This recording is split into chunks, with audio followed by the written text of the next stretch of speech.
The Times has learned that both candidates to replace Zaluzhny have failed. Times, both Syrsky and Budanov refused to replace Zaluzhny as commander-in-chief of the armed forces of Ukraine. Zelensky reversed the decision to fire Zaluzhny after pressure from the military leadership and international partners, the Times writes. According to the newspaper, both Budanov and Syrsky refused to replace Zaluzhny as commander-in-chief of the armed forces of Ukraine. Ukrainian President Vladimir Zelensky dismissed the commander-in-chief of the armed forces of Ukraine, Valery Zaluzhny, but was forced to reverse the decision after pressure from the military leadership and international partners. The Times reports, citing sources. According to them, at a meeting between the commander-in-chief and the president, the latter asked Zaluzhny to resign, and after refusing, he said that he would sign a dismissal order. Zaluzhny returned to his office and informed his deputies about his dismissal, the publication's interlocutors say. Senior officers and international partners, including the US and UK, expressed concern after reports of Zaluzhny's dismissal, the newspaper writes.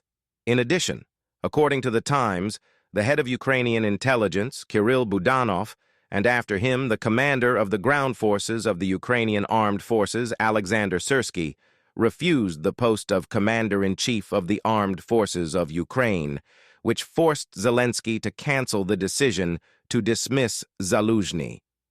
Zelensky must understand that the military trusts Zaluzhny, and if the president wants the military to trust him, he needs to learn to trust Zaluzhny, the general's confidant emphasizes.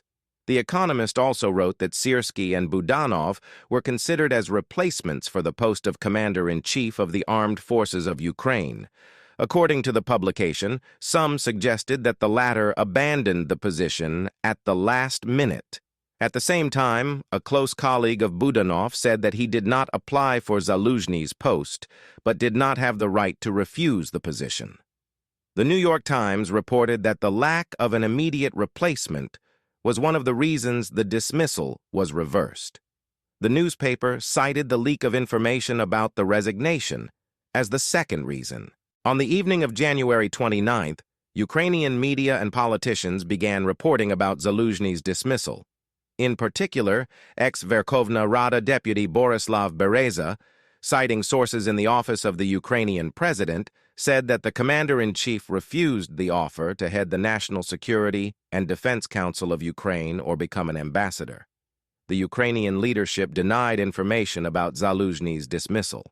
Dear journalists, we immediately answer everyone, no, this is not true, the Ukrainian Ministry of Defense said in its Telegram channel, without specifying what exactly was being said. The press secretary of the Ukrainian president, Sergei Nikiforov, later made a more specific statement. Definitely not. The president did not fire the commander-in-chief.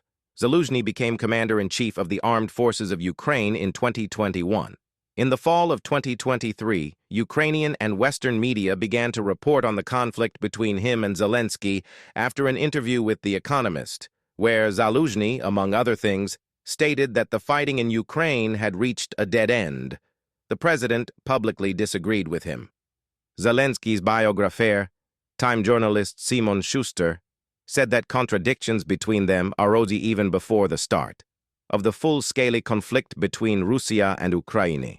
The commander-in-chief advocated general mobilization and strengthening of borders with Russia, and the president feared that such measures would provoke panic in society. Zelensky was also unhappy when Zaluzhny temporarily interrupted contact with the chairman of the Joint Chiefs of Staff of the U.S. Armed Forces, 2019-2023, Mark Milley, due to the refusal to supply weapons to Ukraine, Schuster said. Zelensky called his relationship with Zaluzhny working.